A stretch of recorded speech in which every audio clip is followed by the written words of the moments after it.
অনুষ্ঠান মানেই শুধু যে একটা দিন তা কিন্তু নয়।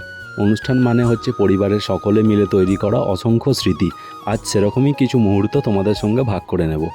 আমি শুভ, আরও একটা মিনি ব্লগে তোমাদেরকে স্বাগত। গত 5ই সেপ্টেম্বর ছিল আমার দিদি ও জামাইবাবুর একমাত্র কন্যা অত্রিকা, অর্থাৎ আমাদের সকলের প্রিয় তুলতুলির শুভ অন্নপ্রাশন। না, তুলতুলিটা সবার জন্য না, ওটা শুধু আমিই ডাকি।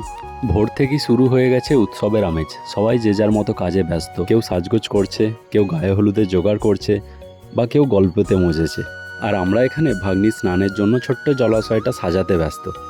এটা সাজানো হচ্ছিল দুধ, গোলাপের পাপড়ি ও শালুক ফুল দিয়ে। আমরা সকলে খুব মনোযোগ সহকারে সেই জায়গাটা সাজাতে ব্যস্ত, কারণ আমাদের সকলের প্রিয় ছোট্ট রাজকন্যা স্নানের জায়গা বলে কথা।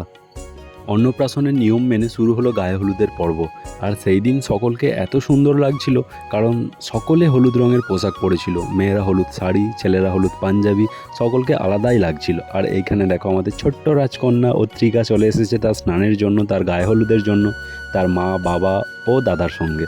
সেদিন ওকে এত মিষ্টি করে সাজানো হয়েছিল, দেখে মনে হচ্ছিল যে ছোট্ট কোণে আমাদের। আর জানো তো, এত কিছু সাজগোজের পরেও ওর কিন্তু কোনো বিরক্তি নেই। ও চুপচাপ সব কিছু সেজে গেছে। আর ও এত ক্যামেরা ফ্রেন্ডলি, ক্যামেরার দিকে লুক দিয়েই আছে কোনো কান্না ছাড়াই।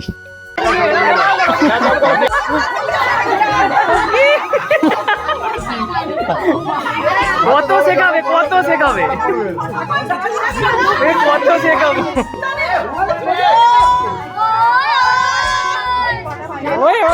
গায়ে হলুদ শুরু হয়ে গেছে, সবাই এক এক করে হলুদ মাখাচ্ছে। আর সেদিন দুপুরবেলা ছাদেতে এত রোদ্দুর ছিল, পা যেন মনে হচ্ছিল সেদ্ধ হয়ে যাবে। আর এখানে দিদির খুব ইচ্ছা ছিল পদ্ম গামলাটার ওপর ফটো তোলা।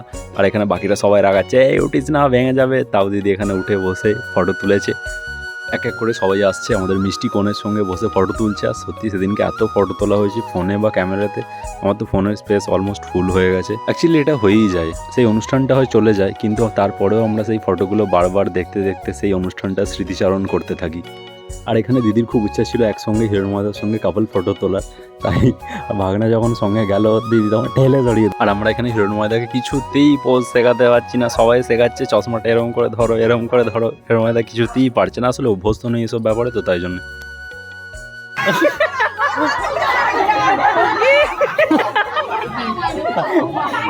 কত শেখাবে কত শেখাবে কত শেখাবো। ওই দাদাকে ধরো না, এদিকে করছে ওদিকে।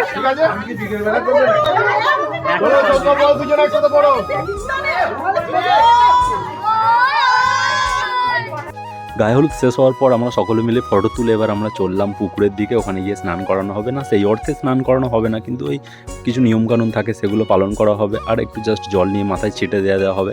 আর আমরা প্রচণ্ড মজা করতে করতে সেখানে গেছি।